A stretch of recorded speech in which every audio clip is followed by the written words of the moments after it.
nerds, what's up? I am here with 3 more finalist reviews for this year's SPFBO.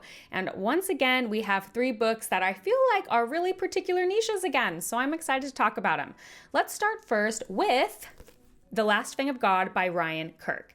Now, this book had a lot of good ideas. I definitely think this book so far of the 7 that I've read feels very more typical fantasy, I would say. Like, this definitely doesn't feel as like niched down as some of the others, which means I think it'll be more broadly appealing to a lot of people. This story is definitely a journey story where you're following a couple of characters as they journey across. Now, I know that can be divisive. Like, I see people like, either you have a problem with that kind of story or you don't. I am someone who actually likes that type of story, something that's going to be very character focused, which is definitely, I think, the goal of this. I think one of the things that was a struggle for me with this book is, despite the fact that I liked the idea, I liked how the setup was, I liked the idea of our characters, I do think we just needed more time. And I hate saying that because I know short fantasy books are good, but I think with what this book was trying to accomplish, there just generally wasn't enough time to do what it wanted. Like, I didn't feel like the characters, there was enough time for them to actually grow or change. I think I needed to know who the characters were more before we leave on our journey to see how they changed. As it were, it just kind of feels like they stayed the same a lot. And I think some of that might have also been that this book I felt like told a lot more than it showed.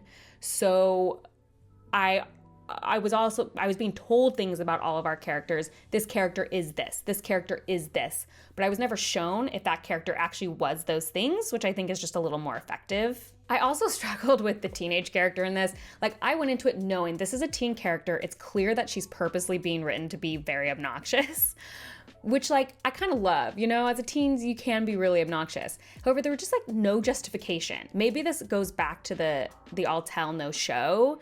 It's just, you know, you have this character who's been angry the entire time, and then in her internal monologue, she's like, I'm not one prone to anger. You're like, you've literally done nothing but like yell and be angry at people this entire time. Again, for like seemingly no reason.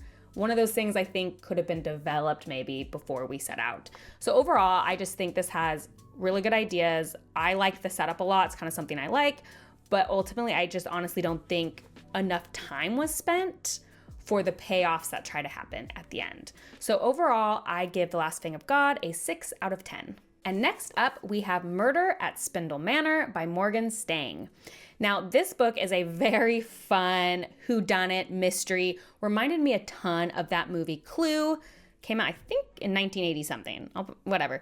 Great movie. I love that movie. Just like the very fun, silly, over-the-top vibes that movie is, which so immediately when I opened this book and was reading it, it was just so charming because that's like a very fun style that I haven't read a lot of in a book. So I really liked those references, and I liked the setup. And I also really liked the kind of wacky fantasy elements that were brought into this book, because I just like something that's really fun and out there, and like, yeah, you're just gonna see a bunch of different fantasy elements all the time. I also have to just admit that I absolutely love the character of Penny. She's amazing.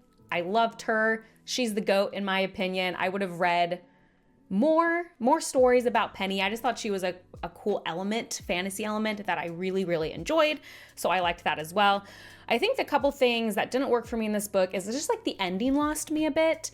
I know it is a part of the genre, like a staple, that you kind of have this like grand reveal where it keeps going on and on and on. And it's like, well, but wait a minute, and but wait a minute, and wait a minute. It just went on too long for me. It just got so tedious when it kept getting interrupted. Like, it was funny the first time. It was kind of funny the second time. It got progressively less funny each progressive time it happened and more obnoxious, which is kind of unfortunate, especially when it happens at the end of a book when you're building to something. There was also a mystery in the book that just wasn't solved. And it's probably one of those things, like, I'm one of those people who attaches onto like the smallest thing and then I want every mystery solved. And I feel like this one wasn't.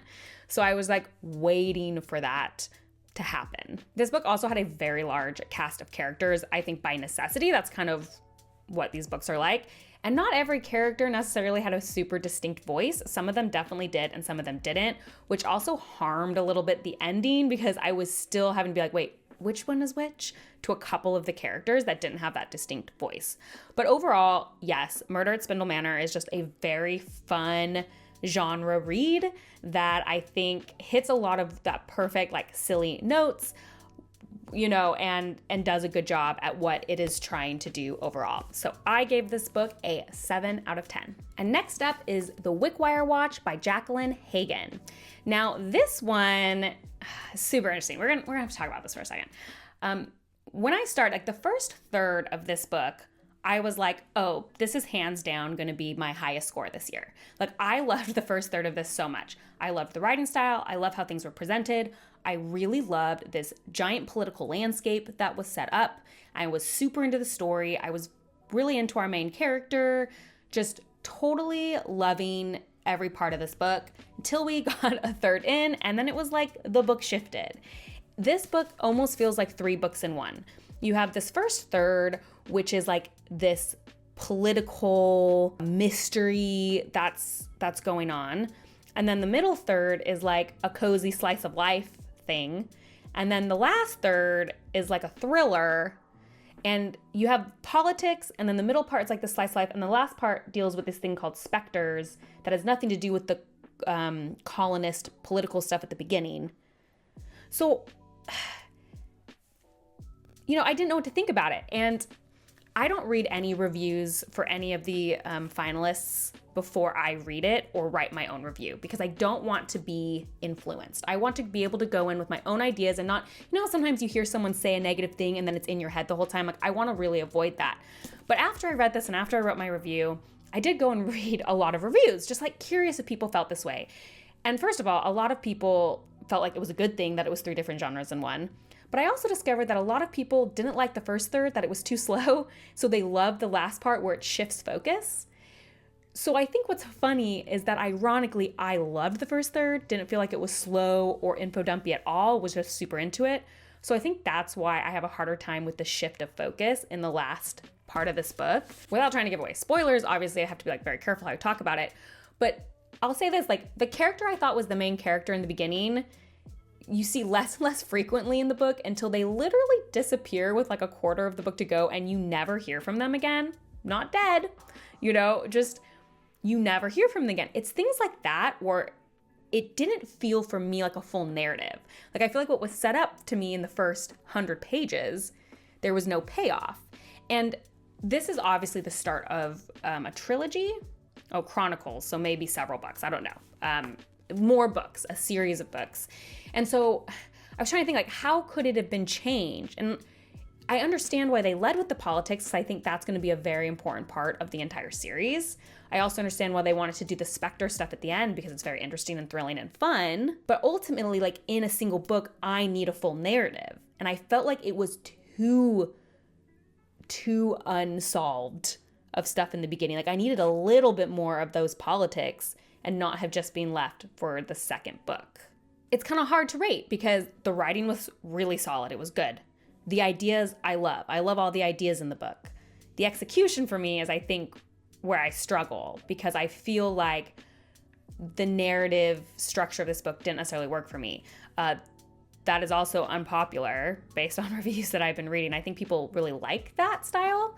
So I think it's going to go down to the individual reader. Like, are you someone who kind of wants a specific narrative thread through a book, or are you okay with things being vastly open and you're just going to see a narrative thread over a series and you'd rather have kind of surprising and new things happen?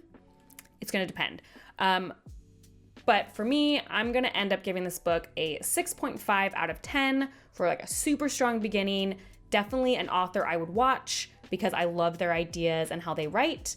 But like, as this individual novel went, didn't necessarily work fully for me. Okay, that's my next 3 SPFBO reviews. As always, please tell me in the comments below if you've read any of them, what you thought, or if you're planning on reading any of them and why, and which ones you're choosing. And as always, if you like these kind of videos, please like and subscribe. That is the best way to support me. And if you want to see what I'm currently reading, you can check me out on Instagram at bookborn.reviews. I'll see you next time. Bye.